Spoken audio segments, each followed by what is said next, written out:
Hi, and welcome to the Beanbird 2 channel. My name is David, and I wanted to tell you a story about a time that I was very sick and all the lessons I learned through it. Hopefully, they can help you as we process through them together. For those of you that don't know me, I'm a firstborn, and I take a lot of pride in being able to do everything that I need to do. I'm good at my job. I am handy with my hands. I'm musically inclined. I can get promotions or do basically anything that I want to do normally. But there was a time in my life when I couldn't, and it taught me a whole lot that I want to share with you. So a couple of years ago, I got sick, but I got like really sick. Um, it just basically started with flu-like symptoms, and after about a week of getting sicker and sicker, I was unable to work.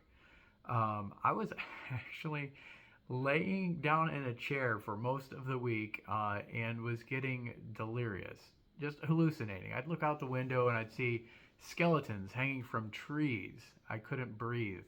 It was difficult for me to walk 20 feet across the room to use the bathroom and things like that. It was really tough.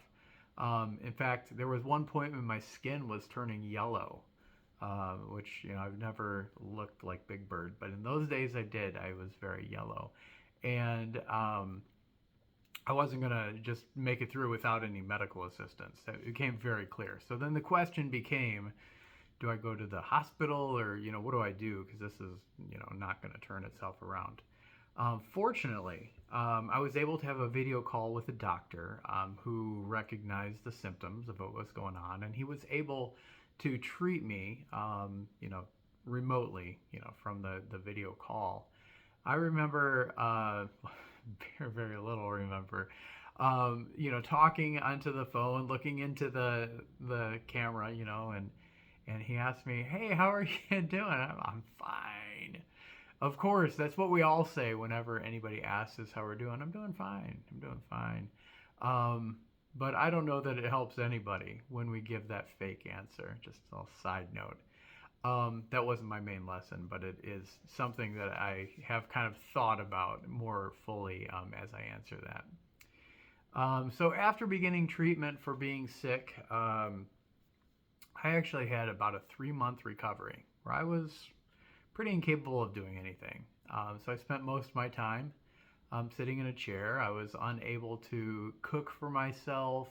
I was unable to go get a drink of water. I was unable to really do anything at all. And in fact, I couldn't even shower regularly. It was like a twice a week ordeal getting a shower, which was, quite a thing.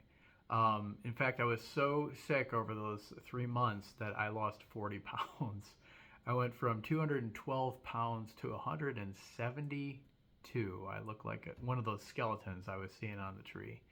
But during the time period, I couldn't work, I couldn't volunteer, I couldn't go anywhere, I couldn't drive, I couldn't mow the grass.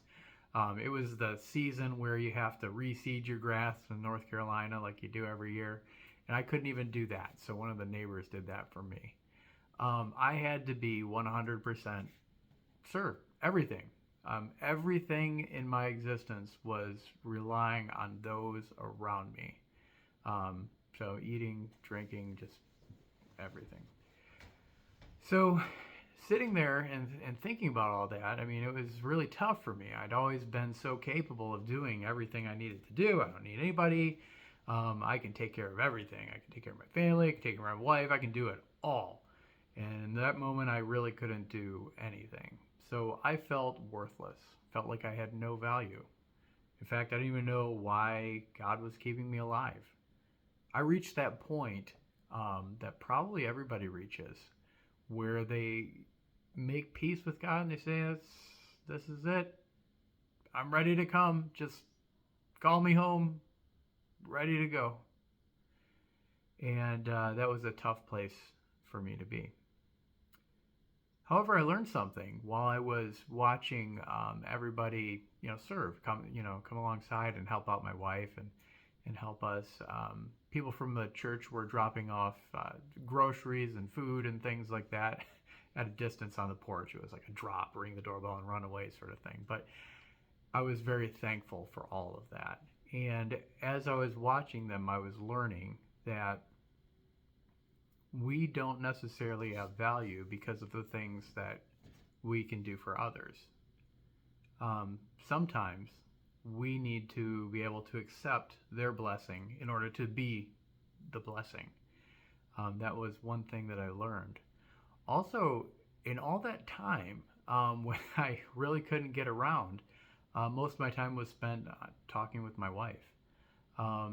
We've been married a long time, and one of the things that we really came to appreciate about each other in those times was just, communicating with one another, just, talking. Because although I couldn't do much, I could talk, and so she still had my charming personality to interact with. My soul, my essence, my being was still there. So my value isn't in what I could do for her, but it was more in who I was. We are who we are because God tells us who we are. So that really opened my eyes to what gives us value in who we are. During that time, I also listened to a lot of music, and one song lyric that kind of stuck out to me a lot was in the song Jireh. One of the lines in there just really hit me, and so it says, I wasn't holding you up, so I couldn't let you down. Jireh, you're more than enough. So, anyway, thank you all for listening to my story. Happy Thanksgiving, and be a blessing to those around you. Thank you.